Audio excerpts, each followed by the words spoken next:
Only we had an economist to discuss that news about an extra 10% tariff for countries that are aligning themselves with the BRICS. Oh, yes, we do, because it is a big week tariff-wise. We've got those letters going out today to a dozen countries saying that, as the Treasury Secretary, Scott Bessent, has warned, they could see their tariffs boomerang back to early April levels. Plus, we've got a deadline in the middle of this week for the negotiations between the US and the EU.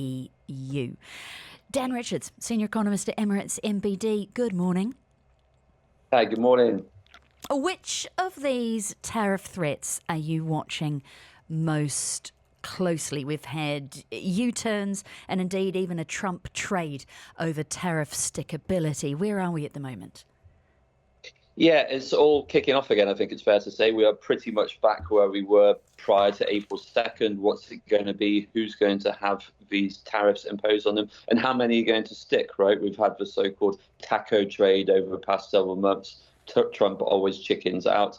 Our market's going to react so negatively once again if he does start imposing severe tariffs on various trade partners that he rolls these back again. And already, over the weekend, we've had Scott Bessent saying, rolling back a little bit some of the more stringent rhetoric coming from his boss, the president, saying that they aren't going to come in until August 1st anyway, but it's going to be 3 weeks, but it's not the final say. So on one hand, you have the stick, the bad cop, and on the other hand, you have some indications that perhaps it won't be quite as severe as has been warned. So we really have to wait and see. But some of the big ones, as you say, the EU.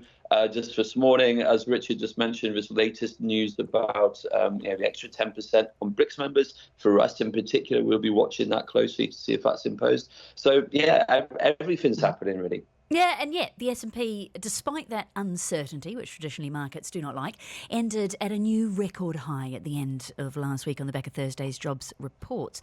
Are markets now just numb to tariff threats, that taco sort of malice, if you like, or is the US economy really, and I quote, the greatest in the history of itself?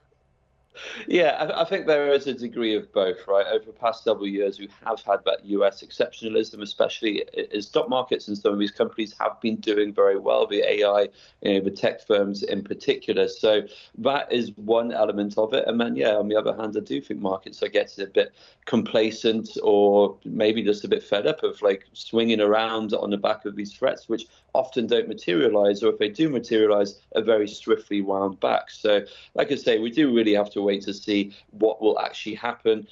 I mean, even today, I think probably not that much. Even in the middle of the week, not that much. We'll have extensions to various ones. We'll have some little news, I think. But in terms of waiting for the big announcement, everything's going to happen like we had on April 2nd with the game show scoreboard.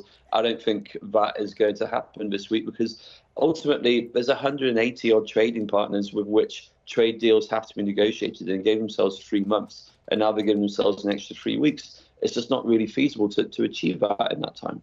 How insulated or not is the UAE and the Gulf from all of this, these tariff developments? What are the potential risks for us? Well, I mean, to now, at least, there was this news this morning, potentially it was additional 10%, but to now, we haven't been particularly hard directly hit. The baseline for the UAE was always about 10%. Okay, everyone then had 10% afterwards, but I think it indicated some elements of goodwill, or at least not ill will towards the country and towards the region.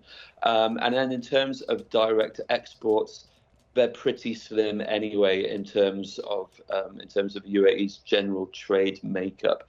But of course, it's a small, open trading economy, so we have to watch with interest what this means for global trade. Is it going to affect throughput through Jebel Ali and through the country's airports, and oil price if there is a greater global slowdown on the back of this trade uncertainty than we've seen to date?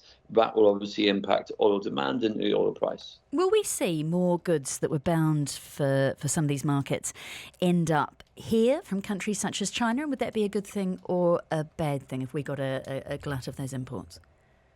Well, it depends how well. I think it's harder now perhaps than it was in the past. I think the US is very focused on trying to stop that kind of like rerouting of trade, but essentially is still coming from China. So even if a trade deal is being agreed, but there's discussions about how much has to be domestically manufactured, or how much is parts actually coming from China and then being manufactured. And that is already a focus of the US. So if goods are just being rerouted via Jebel Ali, for instance, I don't think it's necessarily going to escape the gaze of the US. So on the one hand, it could be negative, but then, on the other, obviously, any boost to throughput will be beneficial to the economy here. 1 minute left with you. Let's just have a quick look at what happened at that OPEC meeting at the weekend. OPEC speeding up oil return. What's that going to mean for the UAE economy and for us here on the ground? Yeah, so an even more rapid rollback of the additional production curve. So it's now 548,000 barrels being brought back on in August. That's even quicker than the 411,000 we've seen over the previous 3 months, which was itself 3 months quicker than had been initially planned. So in terms of real GDP growth, it kind of depends on where you see that the UAE's oil production has been to date. In any case, we were already pretty bullish in terms of oil GDP this year, as as we were going to be rolled back, but also as the baseline for UAE had been moved higher. So we already expected 5% oil GDP growth this year. And on the other hand, okay, lower oil price, it will likely mean a lower budget surplus for UAE, but we do still expect a budget surplus, and we do still expect project spending to continue at a pretty robust clip, which will be supportive of non-oil growth this year as well. Dan Richards, Senior Economist at Emirates MBD, thank you so much for your time this morning.